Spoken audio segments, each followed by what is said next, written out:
Un día me pregunté qué debería hacer con los rublos que me había dado el campesino. ¿Para qué podrían servirme? Ah, sí, ya no tengo al Starets ni a nadie que me guíe. Voy a comprar una filocalía y en ella aprenderé la oración interior. Llegué a una ciudad cabeza de partido y me puse a buscar por las tiendas una filocalía.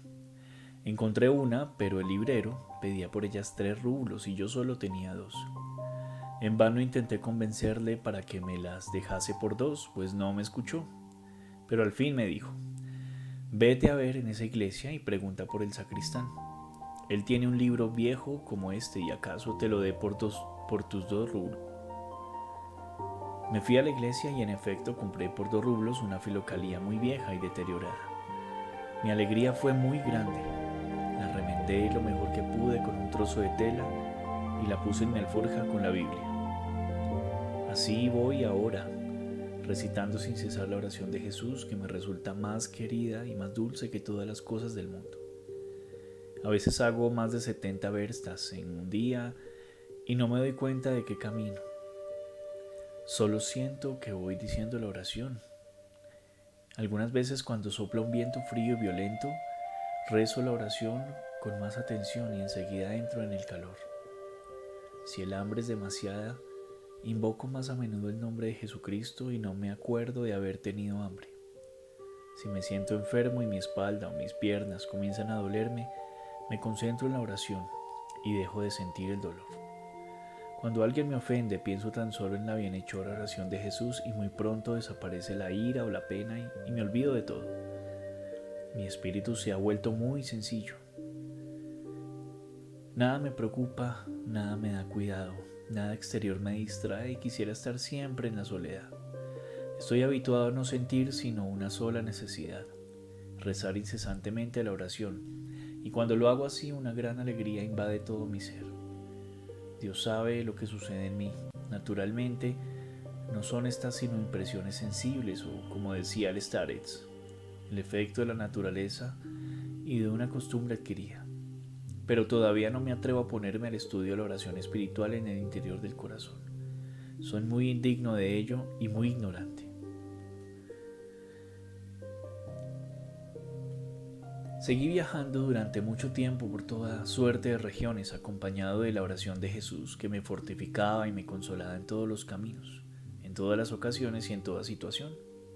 Al fin, pensé que debía detenerme en algún lugar a fin de hallar mayor soledad y ponerme a estudiar la filocalía, que solo por la noche podía leer o durante la siesta del mediodía. Grandes eran mis deseos de dedicarme de lleno a su estudio para extraer de ella con fe la verdadera doctrina de la salud del alma por la oración del corazón. Por desgracia, para satisfacer este deseo no podía emplearme en ningún trabajo manual, pues había perdido el uso de mi brazo derecho desde mi infancia. Y así, en la imposibilidad de radicarme en ninguna parte, me dirigí a los países siberianos, hacia San Inocente, en la creencia de que en las llanuras y en los bosques de Siberia encontraría mayor silencio y podría entregarme más cómodamente a la lectura y a la oración.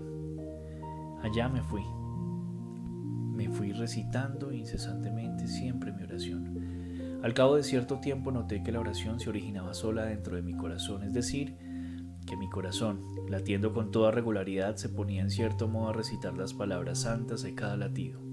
Por ejemplo, 1, Señor; 2, Jesús; 3, Cristo, y así con lo demás. Dejaba de mover los labios y escuchaba con atención lo que decía mi corazón, acordándome de cuán agradable es esto según me decía mi difunto Starets. Después sentí un ligero dolor en el corazón y mi espíritu tan gran amor a nuestro Señor Jesucristo que me parecía que si lo hubiera visto me hubiera echado a sus pies, le hubiera abrazado y le hubiera bañado en lágrimas, dándole gracias por tantos consuelos que me procuraba con su nombre, en su bondad y su amor por la criatura indigna y pecadora. Muy pronto brotó en mi corazón un dulce calor que inundó todo mi pecho. Esto me condujo en particular a una atenta lectura de la filocalía para ver qué decía de estas sensaciones y a estudiar en ella el desarrollo de la oración interior del corazón. Sin este control temía caer en la ilusión, tomar las acciones de la naturaleza por las de la gracia y ensoberbecerme, por tan rápida adquisición de la oración, según lo que me había explicado mi difunto Starets. Por esta razón cambió de noche y pasaba el día leyendo la Filocalía sentado en el bosque a la sombra de los árboles. Cuántas cosas nuevas, profundas e ignoradas llegué a descubrir en estas lecturas. Mientras duraba esta ocupación sentía una beatitud mucho más perfecta que todo lo que hasta entonces había podido imaginar. En castigo sin duda de mis pecados y de la dureza de mi alma, o para el progreso de mi vida espiritual, las tentaciones hicieron su aparición al fin del verano. Y así fue.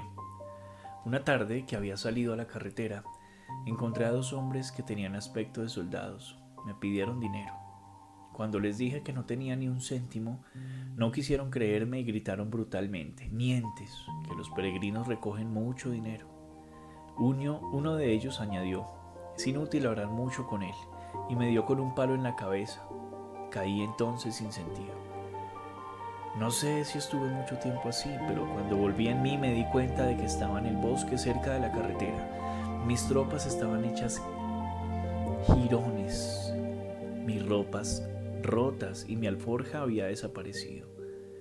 Gracias a Dios me habían dejado mi pasaporte, que llevaba escondido en el forro de un viejo sombrero, al fin de poderlo enseñar fácilmente cuando fuera necesario. Me levanté y lloré amargamente, no tanto por el dolor cuanto por la pérdida de mis libros, la Biblia y la Filocalía, que estaban en la alforja que me robaron. Lloré y me afligí todo el día y toda la noche. ¿Dónde estaba mi Biblia que yo leía desde pequeño y que siempre había llevado conmigo? ¿Dónde mi Filocalía, de la que tan grandes enseñanzas y consuelos sacaba? Infeliz, que he perdido el único tesoro de mi vida sin haberlo aprovechado como debía. Mejor me hubiera sido morir que vivir así sin mi alimento espiritual. Jamás podré volverlos a tener. Por espacio de 2 días apenas si pude caminar por la aflicción. Al tercer día caí sin fuerzas junto al matorral y me dormí. Me vi en el eremitorio, en la celda de mi Starets, a quien lloré mi dolor. El Starets, después de haberme consolado, me dijo: «Que este acontecimiento te sirva de lección de desapego de las cosas de la tierra, a fin de poder volar más libremente hacia el cielo. Esta prueba te ha sido enviada a fin de que no caigas en la voluptuosidad espiritual». Dios quiere que el cristiano renuncie a su propia voluntad y a todo apego a ella, para poder ponerse así enteramente en los brazos de la voluntad divina. Todo lo que Él hace es para bien y la salvación de los hombres. Él quiere que todos los hombres sean salvos.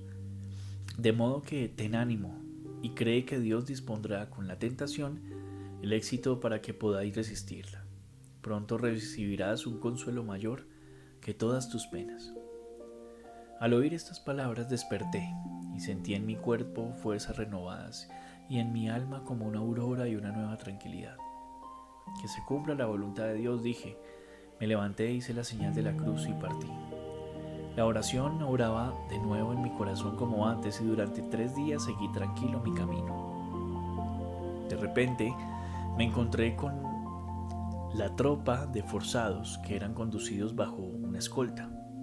Al llegar junto a ellos, vi a los 2 hombres que me habían robado, y como iban a la cabeza de la columna, pude echarme a sus pies y suplicarles que me dijeran dónde estaban mis libros.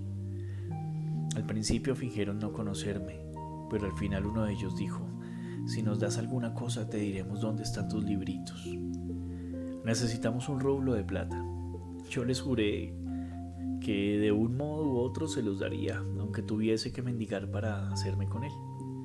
«Tomad en prenda si os interesa mi pasaporte». Entonces me dijeron que mis libros estaban en los carros con los objetos robados que les habían recogido. «¿Cómo podré conseguirlos?». «Pídeselos al capitán de la escolta». Me fui a donde estaba el capitán y le expliqué todo tal como había sucedido. En la conversación me preguntó si sabía leer la Biblia. «No solo sé leerla», le contesté, «sino que también sé escribir. Vos mismo veréis en la Biblia una inscripción que indica que me pertenece, y aquí tenéis en mi pasaporte mi nombre y apellido». El capitán me dijo: «Estos 2 ladrones son desertores, vivían en una cabaña y se dedicaban a desplumar a los viandantes.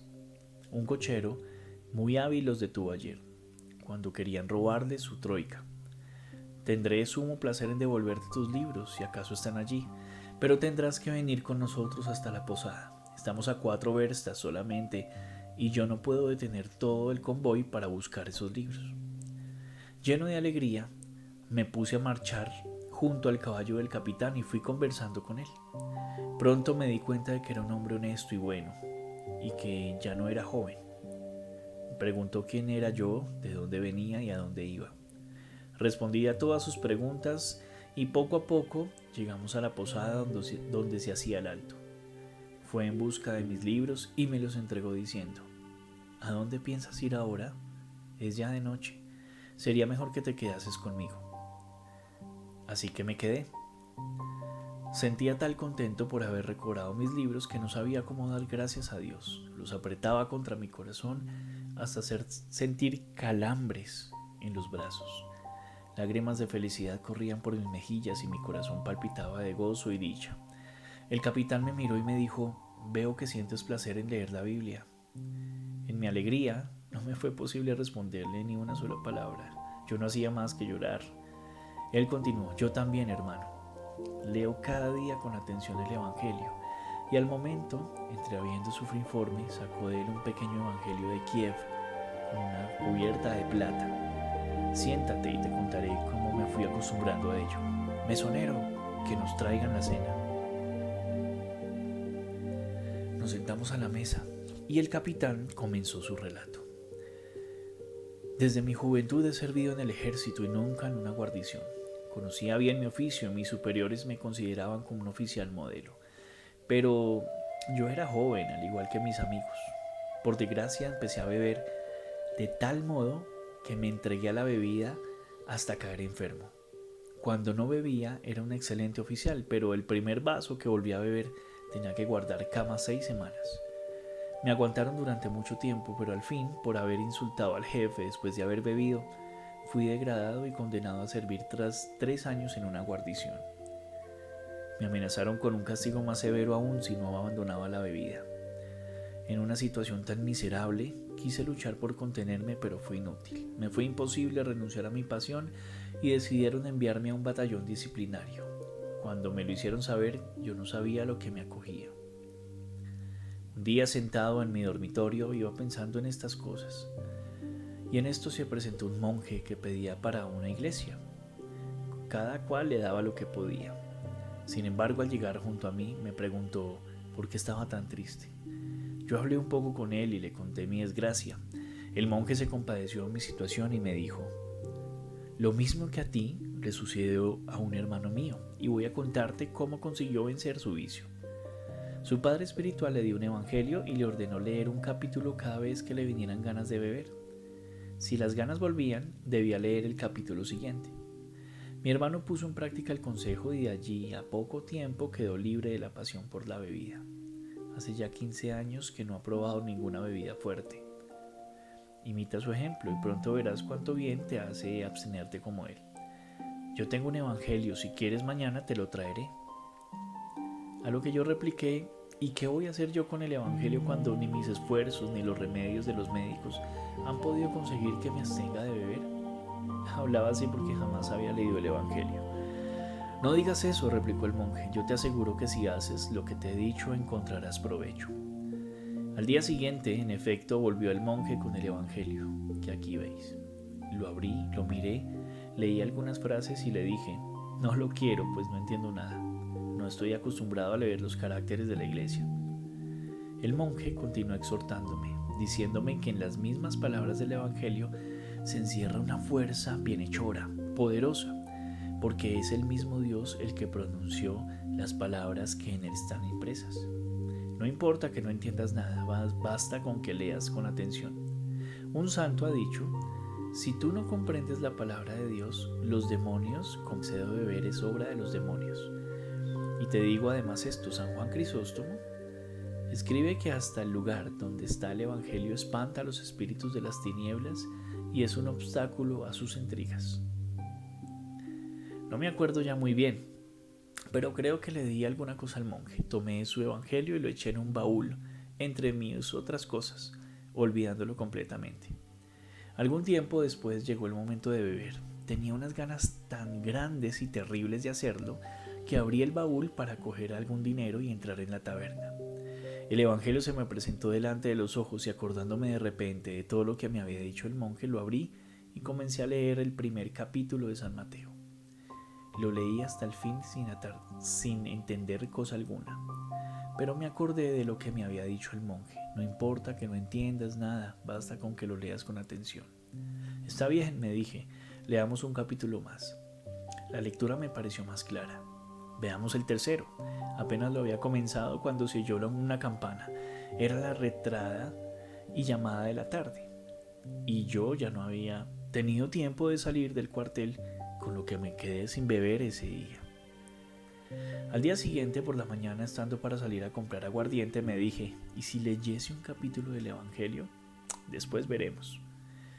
Lo leí y no me moví. Algo después tuve de nuevo ganas de beber, pero me puse a leer y me sentí aliviado. Me sentí fuerte igualmente y cada salto de la tentación de beber la vencía leyendo mi capítulo del Evangelio. Cuanto más tiempo pasaba me iba mejor. Cuando hube acabado los 4 evangelios, mi pasión por el vino había desaparecido completamente, me era ya del todo indiferente, y hace ya 20 años que no he llevado mis labios a ninguna bebida fuerte. Todos se extrañaron de mi cambio. Pasados 3 años fui admitido de nuevo en el cuerpo de oficiales. Fui ascendido a los grados sucesivos y quedé nombrado capitán. Contraje matrimonio con una excelente mujer. Hemos reunido algunos bienes y ahora, gracias a Dios, las cosas van marchando. Ayudamos a los pobres en la medida de nuestras posibilidades y damos alojamiento a los peregrinos. Tengo incluso un hijo que ya es oficial y que vale mucho. Pues bien, después de que me puse bueno del todo, prometí leer cada día durante toda mi vida uno de los 4 evangelios entero, sin admitir dispensa alguna. Y así lo hago. Cuando estoy abrumado de trabajo y me siento muy fatigado, me acuesto y le pido a mi mujer o a mi hijo que lean el evangelio junto a mí, y de esta manera cumplo mi promesa. En testimonio de agradecimiento y para gloria de Dios, he hecho cubrir este pequeño evangelio de Kiev de plata maciza y siempre lo llevo sobre mi corazón. Yo le escuché con gran placer y le dije, yo he conocido un caso semejante. En nuestro pueblo, en la fábrica, había un excelente obrero, muy hábil en las cosas de su oficio, pero para su desgracia bebía con demasiada frecuencia. Un hombre piadoso le aconsejó que cada vez que le viniesen ganas de beber aguardiente, recitase 33 veces la oración de Jesús en honor a la Santísima Trinidad y en memoria de los años de la vida de Jesús sobre la tierra. Y no es esto todo. 3 años después entraba en un monasterio. ¿Y qué vale más, la oración de Jesús o el Evangelio? Ambos son la misma cosa, le respondí. El Evangelio es como la oración de Jesús, porque el divino nombre de Jesús encierra en sí todas las verdades evangélicas. Los padres dicen que la oración de Jesús es un resumen de todo el Evangelio. Después de esta conversación dijimos nuestras oraciones. El capitán comenzó a leer el Evangelio de San Marcos desde el principio. Yo le escuchaba haciendo oración en mi corazón. El capitán terminó su lectura a las 2 de la madrugada y nos fuimos a acostar. Según tengo por costumbre, me levanté muy temprano, cuando todos dormían. Apenas apuntaba el día cuando yo me enfrascaba ya en mi filocalía. Con cuánta alegría la abrí. Me parecía haber vuelto a encontrar a mi Padre Jesús desde una larga ausencia, o a un amigo que hubiera resucitado entre los muertos. La abracé, di gracias a Dios por habérmela devuelto. Comencé a leer el Teopleto de Filadelfia en la segunda parte de la filocalía. Quedé asombrado al leer que propone entregarse a la vez a 3 diversas clases de actividad. ¿Cuáles son estas 3 diversas clases de actividad? Pues en la próxima ocasión lo veremos.